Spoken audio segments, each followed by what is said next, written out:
Ang tanong ko lang po, brother, bakit po ba isang napakalaking issue po sa kapatiran po yung pagsamba po ng mga Katoliko sa mga imahe or ligat?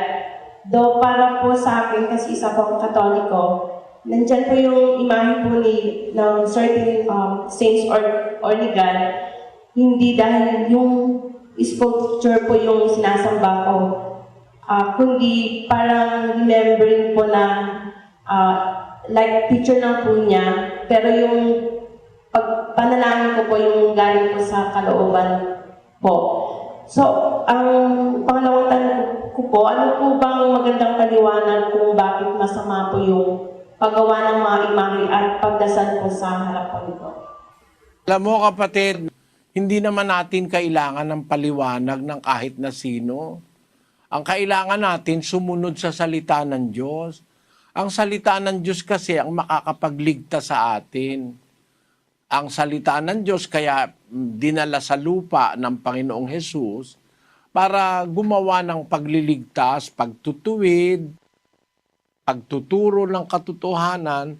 Yun ang dahil kaya may salita ang Diyos sa atin. Kaya nakikipag-usap ang Diyos sa atin. Hindi natin kailangan ng paliwanag pa ng kahit na sino. At ang salita ng Diyos ganito, no? Pakinggan mo, sabi mo, Katoliko ka, ha? Siguro, alam mo naman yung sasabihin ko sa'yo, no? Yung pasyon, ang Katoliko may gawa nun. Yung pasyong Henesis ni Padre Mariano Pilapil ng Katoliko at saka yung pasyong Candaba ni Padre Aniceto de la Merced. No? Yang mga pasyon na yan, binabasa yan sa Pilipinas pagkamahal na araw. Ang sabi dun sa pasyon, ganito, huwag kang magagalit, pasyon ng Katoliko ito.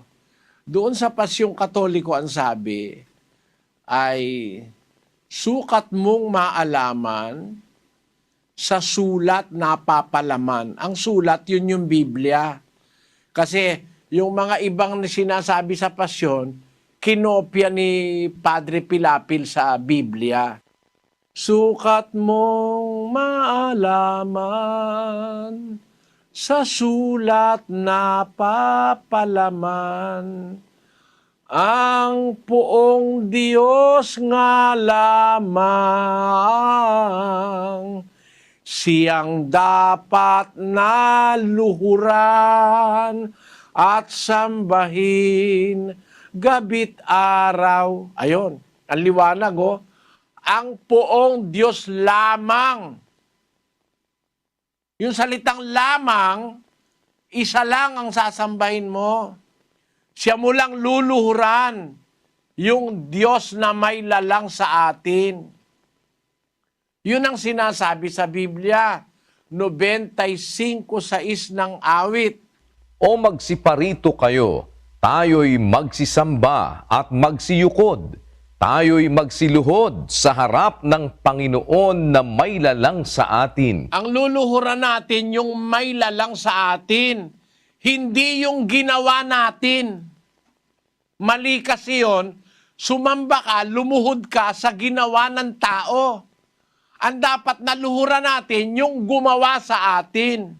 Basahin natin ng 1:25 ng Roma. Sapagkat pinalitan nila ang katotohanan ng Diyos ng kasinungalingan at sila'y nagsisamba at nangaglingkod sa nilalang kaysa lumalang na siyang pinupuri magpakailanman siya nawa. Ayun, pinalitan nila ang katotohanan ng Diyos ng kasinungalingan.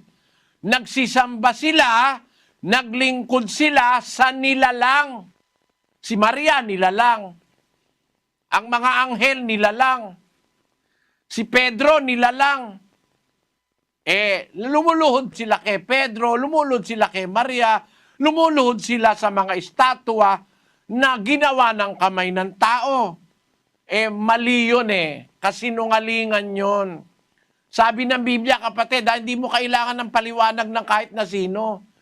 Hindi rin ako magpapaliwanag, yan ang sinabi ng Biblia. Kasinungalingan na imbis na ang paglingkuran mo, yung lumalang, maglingkod ka sa nilalang, baligtad. Dapat ang paglingkuran yung lumalang, hindi yung nilalang. Lalo na yung ginawa ng kamay. Basahin natin ang 17 ng gawa ng mga apostol. Yamang tayo nga'y lahi ng Diyos, ay hindi marapat nating isipin na ang pagka-Diyos ay katulad ng ginto o ng pilak o ng bato na inukit ng kabihasnan at katalinuhan ng tao. Yun, hindi natin dapat man lang isipin na may pagka-Diyos sa ginto, sa pilak, sa bato, sa kahoy, sa tanso, sa plastic, na inukit ng kabihasnan at katalinuhan ng tao. Bawal ng Diyos yun eh. Alam mo kapatid, kahit ano pa isipin mo, iniisip mo, hindi naman ito sinasamba ko ang Diyos eh. Eh kung hindi ma talaga pinasamba mo, ang Diyos talaga, ba't inilalagay mo pa sa harap mo yan? Ba't kailangan mo ilagay? Eh bawal nga ng Diyos yan. Pakinggan mo ha sa 5:7 ng Deuteronomio. Huwag kang magkakaroon ng ibang mga Diyos sa harap ko. Huwag kang gagawa para sa iyo ng larawang inanyuan na kawangis ng anumang anyong nasa itaas sa langit o ng nasa ibaba sa lupa o ng nasa tubig sa ilalim ng lupa. Huwag mong yuyukuran sila o paglilingkuran man sila, sapagkat akong Panginoon mong Diyos ay mapanibughuing Diyos na aking dinadalaw ang kasamaan ng mga magulang sa mga anak sa 3 at sa 4 na salin ng nangapopuot sa akin. Napakaliwanag niyan eh. Anong paliwanag ang kailangan dyan? Pwede pa bang magpaliwanag niya? Iisip ka pa ba niyan? O kung ano pang guguni-gunihin mo o i-imaginein mo? Sabi ng Diyos eh, huwag kang gagawa para sa iyo ng larawang inanyuan. Ayun, mga iskultura.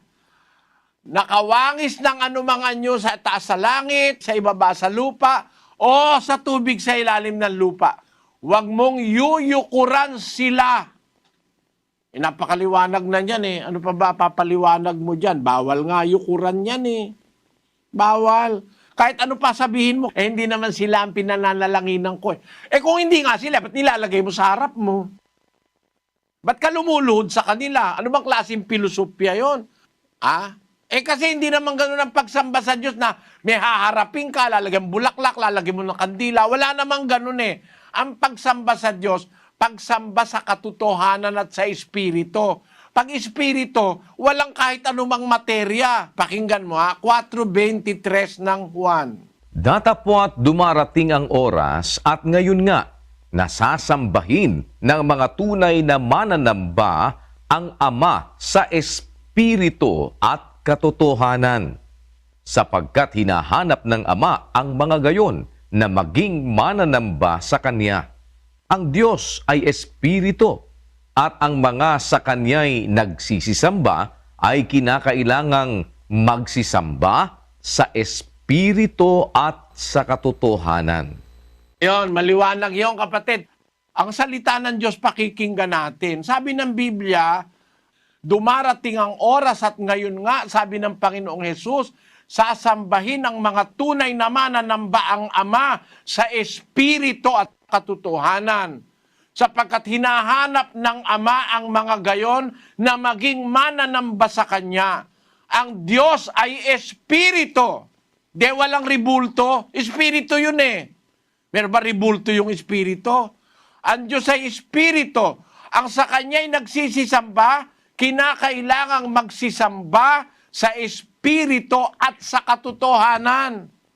Ayun ang pagsamba sa Diyos, kapatid. Walang kandila, walang bulaklak, walang kung ano-anong mga paraphernalia. Napakatapos luluhuran mo pa. Kakaskasin pa ng panyo, hahalikan mo pa. Tapos sasabihin mo nga, hindi ko sinasamba yon. Hindi mo sinasamba, hinahalikan mo na nga. Nilalagyan mo pa ng bulaklak. Ay, ginagalang ko lang eka. Palusot lang yon. O, sige, ginagalang mo, tanggapin ko. Nanay mo, tatay mo, may retrato ba? Oo. O, ginagalang mo ba retrato ng tatay mo at nanay mo? Oo. Eh, nilalagyan mo ba ng kandila? Nilalagyan mo ng bulaklak araw-araw yung retrato ng tatay mo na iginagalang mo? Nananalangin ka ba sa retrato ng tatay mo? Niluluhuran mo ba? Iba yung paggalang kesa dun sa pagsamba. Pag niluluhuran mo na, bawal na ng Diyos. Sukat mong maalaman sa sulat na papalaman ang poong Diyos nga lamang siyang dapat na luhuran at sambahin gabit araw. O kita mo, ang Diyos lang pala luluhuran, may load ka ng load kay Pedro. Yung si Pedro, nung nabubuhay pa, niluhuran ni Cornelio Pinagbawalan siya ni Pedro Yung tunay na Pedro, nasa Biblia, niluhuran, pinigilan niya. Basahin natin ang 10:25 ng Gawa. At nangyari na pagpasok ni Pedro ay sinalubong siya ni Cornelio at nagpatira pa sa kaniyang paanan at siya'y sinamba. Datapwat, itinindig siya ni Pedro na sinasabi, "Magtindig ka, ako man ay tao rin." Nakita mo, yung talagang Pedro ano sabi ni Pedro kay Cornelio nung lumuhod siya kay Pedro? Tumindig ka, tao rin ako. Huwag ka sasamba sa akin. Mismo nga yung anghel Yung anghel, hindi tao yon. Nung lumuhod si Juan, pinagbawalan siya nung anghel. Basahin natin ang 22:8 ng Apokalipsis. At akong si Juan, ako ang nakarinig at nakakita ng mga bagay na ito. At ng aking marinig at makita, ay nagpatira pa ako upang sumamba sa harapan ng anghel na nagpakita sa akin ng mga bagay na ito. At sinasabi niya sa akin, "Ingatan mong huwag gawin iyan. Ako'y kapwa mo alipin at ng iyong mga kapatid na mga propeta at ng mga tumutupad ng mga salita ng aklat na ito. Sumamba ka sa Diyos." Kahit yung anghel ayaw paluhurin si Juan sa kanya Lumuhod siya sa harap ng anghel Sabi ng anghel, "Wag mong gagawin yan. Masama yan. Di tama yan." Bakit? Kapwa mo rin ako alipin. Nilalang din ako. Ang dapat sambahin yung lumalang. Kaya kung halimbawa si Maria buhay, nako, hindi ka pwede lumuhod kay Maria. Papagbawalan ka ni Maria. Yung talagang Maria, walang taong lumuhod doon. Hindi pumayag si Maria sa buong buhay niya na niluhuran siya ng kahit na sinong tao. Bakit? Bawal kasi Hindi mo kailangan ng paliwanag o opinyon, kapatid. Huwag ka maniniwala sa opinyon. Hindi naman sinasamba yan Yan ginagalang lang. Sabi mo. Pero ang sabi ng Biblia, huwag kang luluhod. Huwag kang mananalangin sa kanila. Ang ginagawa mo, lumulod ka talaga, nananalangin ka. Hinahalikan mo pa nga Kaya alam mo kapatid, huwag kayong magagalit. Kahit anong pangangatwiran ng gawin nyo, bawal yan. Na sumamba ka kahit kanino pang iba. Ang Diyos lang ang sinasamba. Hindi ang apostol, hindi si Maria, hindi ang anghel, hindi ang arkanghel. Bawal ng Diyos yan. Ang tunay na pagsamba, sasamba ka sa Diyos sa Espiritu at sa katotohanan. Sapagkat ang Diyos ay Espiritu, ang sa Kanya'y nagsisisamba, kinakailangang sumamba sa Espiritu at sa katotohanan. Yun ang aking masasabi, kapatid na Juliana, ipagpaumanhin mo kung meron akong nasabing labag sa kalooban mo. Narinig ko kasi yung tanong mo, galing yun sa isang kaisipang clear. Naniniwala ako, maaluwalas ang isip mo. Kaya lang, ay maaaring nailigaw ka sa paniniwala. Gusto kitang mabahaginan ng aral ng Diyos na nasa Biblia. May Biblia ka naman Basahin mo, yun din ang nakasulat. Huwag kang luluhod sa mga nilalang. Yun ang sinasabi. Huwag kang gagawa ng mga larawang inanyuan. Salamat sa iyong pagdalo, kapatid na Julian.